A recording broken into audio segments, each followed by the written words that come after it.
लोगोफोर नेचार पाब्लिकेशनाव नोंथांमोनखौ बरायबाय। दिनै बे भिडिअ'आव नोंथांमोननि सिगाङाव मोननैसो सावगारिजों सावरायनो लानाय जादों। गिबियाव जाहैबाय नोंथांमोना सावरायनाया जाहैबाय सावगारिखौ नुखाबाय जानांगौ, गोबां ससियेल मिडियायाव बियो स्प्रेड जाखाबाय, नुगासिनोखा साफ्रोमबो। बिनि सायावनो दा बर्थमान डिसकासन जागासिनो दङ। भिडिअ'खौ नोंथांमोना नुवाखैबा गुबुनावबो नुगोन, आं बाहाय दिन्थिनाय जायाखिसै भिडिअ'आ दंब्लाबो। दा सावरायनाया जाहैबाय बे सिख्लानि सायाव। बे सिख्लाया जाहैबाय मा जादोंमोन, क'क्राझाराव थानाय मुंख्लं खाम्फाफोरनि जानाखि मोनसे गोथार थावनि, बे थावनियाव बिथाङा गावनि भिडिअ'नि थाखाय लाइक भिडिअ'नि थाखाय मोनसे आपल'ड खालामदोंमोन। बेयाव जादों मुंख्लं न'खरनि बा मुंख्लंफोरनि मुं, जायफोर मुंख्लं खाम्फा गायसननाय, बेयाव गाखोनानै बिथाङा मोसानानै दिन्थिदोंमोन, बाज्रुमनाय। दा बे बाज्रुमनाया जोबोद गेदेर गोरोन्थि, बेखौ बयबो बुजिनो हाबाय। दा खोथाया जाहैदों बिथांनिसिम मा रिकुवेस्ट आरो बै मार्टियार्स सेमिट्रिनि जानाखि सामलायगिरि बिथांमोन, दा बिथांमोननिसिम मा मोनसे खोथा दङ, दा बेखौसो सावरायनांगौ जानानै फैदों। फार्स्टआव नोंथांमोननो दिन्थिनो लादों बे सिख्लाया बेबादिनो माबादि मोसादोंमोन। दा बेयो बिथाङा बबेनिमोन? दा बिथांमोननि नैबे दानसोरां गगरपुर ब्रह्म बिथाङा नागिरनानै मोननाय बादिबा बिथाङा सनितपुर डिस्ट्रिक्टनि होनदों आरो राङापारा पिएस गुबुन गुबुननि। दा बिथाङा जेनाखि जाया नोंथांमोना नुनो मोनगोन आरो NBNN आवबो नुनो मोनदों। बिथां सिख्लासेया बड'लेण्ड इउनिभार्सिटियाव फरायो होनदों आरो रांखान्थि बिफाननि सासे फरायसाबो होनदों। दा बिथाङा फरायसा हिसाबै उन्दै साननानै लानो हागौ, नाथाय इउनिभार्सिटियाव फरायनाय सासे गथ'आ एसेबांनि बुजिनो हायै उन्दै जाया। दा गोरोन्थियाव मावफ्लांदों, थिगैनो दङ, नाथाय बे माबायदि गोबां स्टुडेन्टफ्रानो, गोबां फरायसाफ्रानो जा, गुबुन गुबुन बेरायहैग्राफ्रानो जा, बेबायदि गोबां नायनानै बेबायदि गोबांथार गोरोन्थि खालामहैयोबो जानो हागौ। दा बेनि थाखायनो जों बिजिरनांगौ। बेयावसो दिनै भिडिअ भाइरेल जानाय हिसाबै जों नुनो मोनबाय, नाथाय भिडिअ भाइरेल जायै गोबांथारनि मानसिफोरनि बेबायदि फावबो जानानै थांखांबाय जानो हागौ एबा जाबोबाय थानो हागौ। दा बेनि थाखायसो जोङो बेबस्था लानांगोन। फारसेथिंजाय बिथांखौ गोबाङानो निमाहा बिनो थिनदों, दा बेखौ नुनो मोनग्रोदोंमोन। बिथाङा निमाहा बिनाय बादिबो मोनदों, नाथाय बिथांनि रावावसो हमनानै लानाय जादों। नोंथांमोननि सिगाङाव दैब्रु मुंनि मोनसे फेसबुकआव मोनसे पस्ट नुनानै नोंथांमोननि सिगाङाव दिन्थिदों। बेयाव लिरदोंमोन, आं बयनिसिमबो आंनि गोरोन्थिनि थाखाय रोजा रोजा निमाहा बिनाय थाबाय। आं मिथिस्लाबनो हायासै मार्टियार्सनि स्टुडेन्ट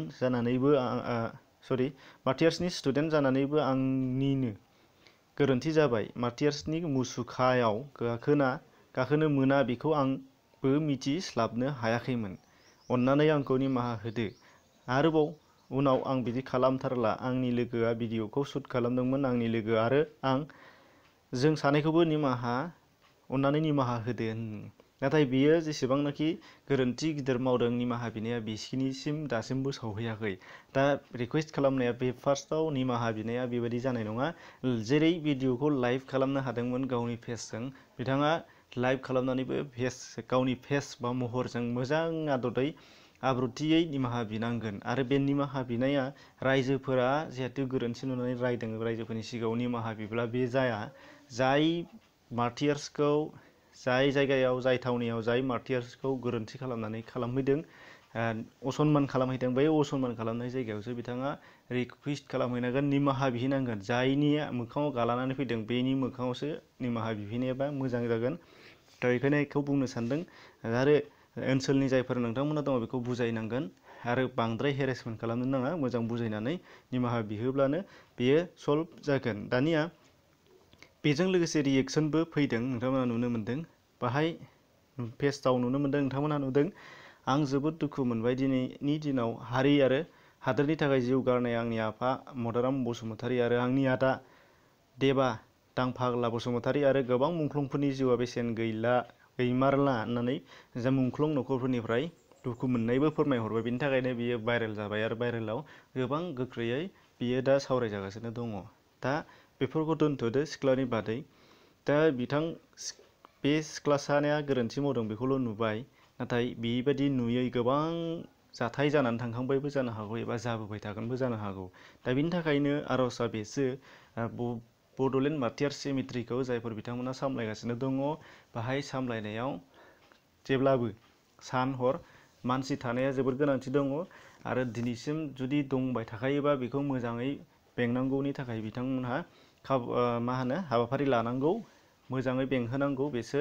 आरो उनावहाय फैगौ समफोराव जाहाथे बेबायदि गोरोन्थि जाबावा बेनि थाखाय नों बेखौ सेस्था खालामनांगोन। आरो जुदि दिनैसिम बेबायदि बेंनायनि बेबस्था खालामाखैबा, जिहेतु दा सरकार गैथ'वा, उननि फैगौ सरकार जायफोर खुंथायनि गोहोआव फैगोन बिथांमोनहा स्ट्रिक्टलि बेखौ खालामनांगोन, अब्लासो मान होनाय जागोन। ओरैनो मा होनो नाम मात्र मान होनाय होननानै बेखौ खालामनानै दोनब्ला जाया, बेंनायनि राहाखौबो लानांगोन आरो साफ्रोमखौबो आरो नायगिरि बिथांमोनखौबो रिकुवेस्ट खालामनांगोन, मोजाङै बायदिसिना बोसोन आरो वार्निंनि गोबांथार खोथाफोर लिरनानै दोननांगोन जाहाथे बुजिनो मोननाय जायो।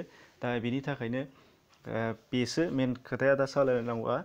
बे गथ'आ जेसेबां दाय मावदों बिनिफ्राय देरसिन मालाबा दायबो जाबावनो हागौ, जिहेतु बिनि थाखायनो बे खुंथायासो बा सामलायगिरि बिथांमोनहासो बेखौ मोजाङै मेनटेन खालामनांगोन, जाहाथे मानसिल' नङा ओरैनो वाल होब्लानै दोननानै साजायनानै दोनब्ला जाया, नाथाय बेंनांगोन। दिनै बे जादों, गाबोन गुबुन गुबुन जानाङै जाथायफोरबो जालांनो हागौ, जिहेतु बिनि थाखाय बेखौसो नाजानांगोन। स' बेमोन दिनैनि बे भिडिअ'आव नोंथांमोनहा नुनो मोन्दों। गुबुन गुबुन भिडिअ बेबायदिनो नोंथांमोननि सावरायगोन। चेनेलाव गोदानै फैदोंबा साबस्क्राइब खालाम, नटिफिकेसन बेल फैबा थुबानो जाबाय। गोजोनथों।